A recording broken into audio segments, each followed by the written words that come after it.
Good morning বন্ধুরা। এই যে দেখো সকালবেলা উঠে পড়েছি, দরজায় জল দেওয়ার থেকে স্টার্ট করে দিলাম। বাইরেটা বেশ ঠান্ডা ঠান্ডা লাগছে আজকে কিন্তু। গুড মর্নিং, জয় জগন্নাথ বন্ধুরা। আমি পলির এই ছোট্ট সংসারে তোমাদের সকলে স্বাগত। আশা করি সকলে ভালো আছো, আমিও ভালো আছি। আজকে মঙ্গলবার, ভিডিওটা আমি এখন থেকে স্টার্ট করছি। আর চলো কি করি না করি সমস্ত কিছু তোমাদের সাথে শেয়ার করব, দেখতে থাকো। এখন তো ঝটাপট কাজে লেগে পড়ি, তারপরে তোমাদের সাথে সব কিছু শেয়ার করবো, নাহলে দেরি হয়ে যাবে। তো সেই কারণে চলো ছটপট করে রান্না করতে চলে এসেছি, কেননা সময় তো আর আমার জন্য দাঁড়িয়ে থাকবে না, ঠান্ডাই লাগুক আর যাই লাগুক, তাই না। ছেলের জন্য আজকে বানাবো পনিরের তরকারি, ব্যাস। আর ছেলে পনির খেতে খুব ভালোবাসে, আর জানোই তো তোমরা সবসময় যারা ভিডিও দেখো, আমি পনির বাইরে থেকে কিনি না, আমি বাড়িতেই পনির বানাই, সেই পনির দিয়েই করে দিই। আর ক্যাপসিকাম আর একটু পেঁয়াজ কেটে নিলাম, নিয়ে দেখ একটু অল্প তেলের মধ্যে একটু ভাজতে দিয়ে দিয়েছি। আর এখানে পনিরটাও ছোট ছোট করে টুকরো করে নিচ্ছি, কেননা বড় বড় করে দিলে ওর খেতে একটু অসুবিধা হয়, আর সেই জন্য ছোট ছোট করে দিই। তার মধ্যে অল্প একটু আদা রসুনের পেস্ট, লঙ্কার গুঁড়ো, হলুদের গুঁড়ো দিয়েছি। আর আমার কাছে আজকে টমেটো ছিল না, সেই কারণে টমেটো একটু দিয়েছি, সস। ব্যাস দিয়ে এবার একটু জল দিয়ে কষিয়ে নিয়ে পনিরটা দিয়ে দিয়েছি, ব্যাস। হালকা করে এবার ওইটা মানে একটুখানি হতে হতে ফুটতে ফুটতে ব্যাস, তারপর আমি রুটি করব। দেখো এটা সাইড করে দিয়েছি। দিয়ে আমার কাছে ধনে পাতাটাও ছিল না আজকে, যাই হোক সবজিটা কিছু ছিল না বলে সেইভাবে দিতে পারিনি। তারপরে দেখো রুটি করে নিচ্ছি। তোমাদের কাছে ধনে পাতা থাকলে অবশ্যই দিয়ে দিও, আর কিছু দেওয়ার প্রয়োজন পড়ে না, খেতে কিন্তু খুব সুন্দর হয়। আমার ছেলে তো খেতে খুবই ভালোবাসে। আর তারপরে দেখো রুটিটা করে নিয়ে ছেলের লেবু, যে কমলা লেবু দেওয়া হয় দিই টিফিনে, সেই লেবুটা দিচ্ছি। আর খেজুরটা কিছুদিন হলো নিয়ে যেতে চাইছে না, খেজুর প্যাকেট তো প্যাকেটে পড়েই আছে, খেজুরটাও দেবো ভাবছি এবার থেকে একটা করে আবার। তারপরে দেখো জলের বোতলগুলো ভর্তি করে নিচ্ছি, জলের বোতলগুলো ঝটাপট ভর্তি করে নিয়ে ছেলেটার টিফিনটা রেডি করে দিচ্ছি। মানে তরকারিটা ঠান্ডা হওয়ার জন্য না, টিফিনটা সঙ্গে সঙ্গে মানে প্যাকিং করতে পারি না। আর ওকে যে এখন হট টিফিন বক্স কিনে দেবো, সে আর হট আর থাকবে না, সে তো এমনি কোল্ড, মানে আরোই কোল্ড হয়ে যাবে। বাচ্চারা জানোই তো ভেঙে ফেলে, সেই জন্যে। দেখো আমার এখন সকালের পুজো হয়ে গেছে, অনেকক্ষণ পুজো করে নিয়েছি, 9টা 10 15 এরকম হবে, 9টা 10 15 কি একটু বেশি হবে, 9টা 20 এরকম হবে। এই সব পুজো করে নিয়েছি, আর আমি এখন খাবো। এখন তাই বেজে গেল অনেকটা, 9:30 বেশি, 9টা 40। এই যে খাবো, খিদে পেয়ে গেছে, খুব জোর খিদে পেয়েছে। কেননা সকালবেলা থেকে উঠে কিছু খাওয়া হয় না, কিছু মানে কিছুই খাওয়া হয় না, জোর খিদে পেয়ে যায়। ওই জন্য এখন তাড়াতাড়ি খেয়ে নিই, আর দুপুরবেলা ছেলেকে যখন আসে, ছেলেকে যখন ভাত খাওয়াই 1:30টার সময়, আমি তখন খেয়ে নিই।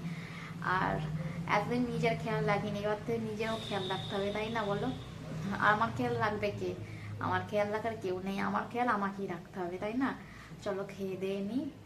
আর কি রান্না করি দেখি, আজকে সেরকম কিছুই সবজি নেই, কিন্তু দেখি কি তারই মধ্যে রান্না করা যায়। কালকে ননদ পাঠিয়েছিল কাঁচা কলা, পেঁপে পাঠিয়েছিল, ননি এসে দিয়ে গিয়েছিল। আর দেখি সেইটা দিয়ে কিছু করা যায় কিনা, দেখি। চলো কি করি সেটা তো তোমাদের সাথে শেয়ার করবে, তোমরা দেখবে। আর চলো এখনের মতো খেয়ে নিই ঝটাপট। দেখো রান্না বান্না বসিয়ে দিয়েছি, 11টা বাজে। হাইরে ভাতের হাঁড়িটা বসিয়ে দিয়েছি, জল চাল এটাই গ্যাসটাই জ্বালতে ভুলে গেছি। এই যে দেখো এখানে এই যে ভাত হিসাবে বসালাম, আজকে কি রান্না হচ্ছে একটু দেখিয়ে দিই।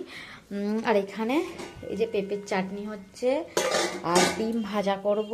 আর এখানে আলুটা সিদ্ধ করে রেখেছি, এখানে কাঁচকলা সিদ্ধ হয়েছে, কাঁচকলা কোপ্তাকারি করব। আর ডিম দুটোই ভাজা করব, আমার আর কিছু লাগবে না, ডিম ডিম আর কিছু লাগবে না আমার, ওইটা দিয়ে ভাত খাওয়া হয়ে যাবে। আর চাটনি করছি পেঁপের, ব্যাস। আজকের মেনু এইটুকুই। আজকে সেরকম বললাম তো সবজি কিছু ছিল না, যা ছিল সেটাই ম্যানেজ করে রান্না করে দিচ্ছি। আর চলো তোমরাও দেখতে থাকো। আর চাটনিটা দেখাতে পারিনি তাড়াহুড়োর মধ্যে। আর আমার নপুরটা পায়ের গেছে বড় হয়ে, 10 বার খুলে যাচ্ছে, 10 বার খুলে যাচ্ছে। হাতটাকে ধুয়ে নিই। এই যে চাটনি হচ্ছে, এক্ষুনি হয়ে যাবে। পেঁপের চাটনিটা কতক্ষণ লাগবে। আর সেই ননদ যে পেঁপেগুলো পাঠিয়েছিল, আর বলো না, দেখছি পেঁপেগুলো সব পেকে গেছে। 2টো পেঁপে কেটেছি, 2টো পেঁপেই পেকে গেছে। আর তারই মধ্যে একটুখানিতে পিছন দিকটা থেকে যেরকম করে একটু হালকা কাঁচা কাঁচা মতো ছিল, সেটা নিয়ে চাটনি করছি।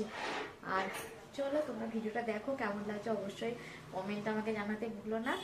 আর তোমরা একটু বেশি বেশি করে ভিডিওটা আমার শেয়ার করে দিও, আর লাইক করতে ভুলো না, সাবস্ক্রাইব তো অবশ্যই করতেই হবে। চলো পরে দেখা হচ্ছে।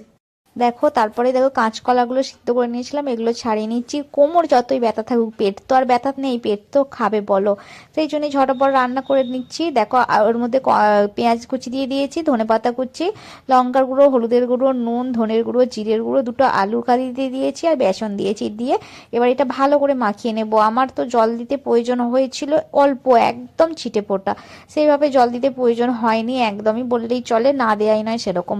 আর তোমরা যদি পারো তো ডিপ ফ্রাই করে নিও, আমি ডিপ ফ্রাই করিনি, আমাদের একটু তেল কম খেতে হয়, ডাক্তার বলেছে, যেই কারণে আমার বরকে তা তো একটু তেল তেল খাওয়াই হয়ে গেছে, কেননা বড়া ভাজতে গেলে তো তেল টানবেই, তাই না। দেখো বড়াগুলো ভেজে নিচ্ছি ঝটাপট, নিয়ে আলুটাও একটু সিদ্ধ করে রেখেছিলাম, নুন হলুদ দিয়ে আলুটাও একটু ভেজে নিচ্ছি, নিয়ে এর মধ্যে জিরে আর তেজপাতা ফোড়ন দিয়েছি, দিয়ে পেঁয়াজ টমেটো আদা রসুন পেস্ট করে রেখেছিলাম সেটা দিয়ে, লঙ্কার গুঁড়ো, হলুদের গুঁড়ো আর নুন, ব্যাস আর কিছু প্রয়োজন নেই মশলাতে দেওয়ার। এটা দিয়েই ভালো করে একদম আলুটা দিয়ে কষিয়ে নিলাম, নিয়ে এবার তারপরে জল দিয়ে দেবো। তোমরা হয়তো সবই জানো, দেখো আমি বলছি তোমরা খারাপ ভেবো না যে তোমরা জানো না পারো না, আমি করছি যেভাবে সেইভাবেই বললাম তোমাদেরকে। একটু ঝোলটা একটু বেশি করেছিলাম, বড়াতে টেনে নেবে সেই জন্যে। তারপরে দেখো বড়াটা দিয়ে একটুখানি 2-1 মিনিট ফুটিয়ে গরম মশলা আর ঘি দিয়ে দিয়েছি, আর ধনেপাতা দিয়ে দিয়েছি। না আমার কাছে তার মানে ধনেপাতা ছিল, অল্প জায়গা আমি ভুলে গিয়েছিলাম। তারপরেই দেখো হচ্ছে যে ঝাড় দিচ্ছি, ঝাড় দেওয়াটা বাকি ছিল। তারপরে সমস্ত কাজ হয়ে নিয়েছি, বাসন ধোয়া থেকে শুরু করে সমস্ত কাজ, ঝাড়টা দিয়ে দিই। ভাত খাওয়া বলে বসে গেছি। এই যে পেঁপের চাটনি, এই যে কাঁচা কলার কোপ্তা কারি, আর এখানে আছে এই যে অন্ডা ভাজা আর ভাত, এই যে ভাত আর লেবু, ব্যাস আজকের মেনু এটাই। চলো ঝটপট খেয়ে নিই, খিদে পেয়ে গেছে খুব জোর। এই যে দেখো হয়ে গেছে খাবার দাবার রেডি। খেতে কিন্তু আজকে বড়ার তরকারিটা এত টেস্ট হয়েছিল, এত টেস্ট বলার নয়, তোমাদেরকে যদি খাওয়াতে পারতাম বুঝতে পারতে। এটা ছেলে সন্ধেবেলা আমার মাম্মার আর কোমরে লাগছে, উঠতে পারছে না, এ দেখো। চলো দেখো কোমর নিয়ে পড়েছিলাম, সেটা পড়ে থাকলে হবে বলো, আরো তো দুজন বসে আছে আমার উপর ভরসা করে খাবে বলে, সেই জন্য মুসুর কড়াই ভিজিয়ে রেখেছিলাম, মুসুর কড়াইয়ের তরকা করছি। আর দেখো সিদ্ধ করে রেখে দিয়েছি, একটু পেঁয়াজ টমেটো আদা রসুন ভালো করে ভেজে নিয়ে লঙ্কা হলুদ নুন দিয়ে কষিয়ে নিয়ে ডালটা দিয়ে দিলাম, দিয়ে একটু ফুটে গেলে কসুরি মেথি দিয়ে দেবো, দিয়ে তারপরে ডিমটা দিয়ে ব্যাস ফুটে গেলেই নামিয়ে দেবো, ব্যাস তারপরেই হয়ে যাবে রুটি আর তরকারি। তার মধ্যে বর নিয়ে এসেছে আর একটু ভালো খাবার, আমার সবচেয়ে পছন্দের খাবার হচ্ছে ছানা পোড়া মিষ্টি, ব্যাস এটা দিয়ে আমরা চলো ঝটপট খাবার দাবার খেয়ে নিই। আর ভিডিওটা কেমন লাগলো অবশ্যই কমেন্টে জানাতে ভুলো না, আর ভালো লাগলে অবশ্যই ভালো দেখে একটা কমেন্ট করে দিও, আর নতুন যারা দেখছো তারা চ্যানেলটা সাবস্ক্রাইব করে দিও। চলো আজকের মতো বাই, গুড নাইট, জয় জগন্নাথ।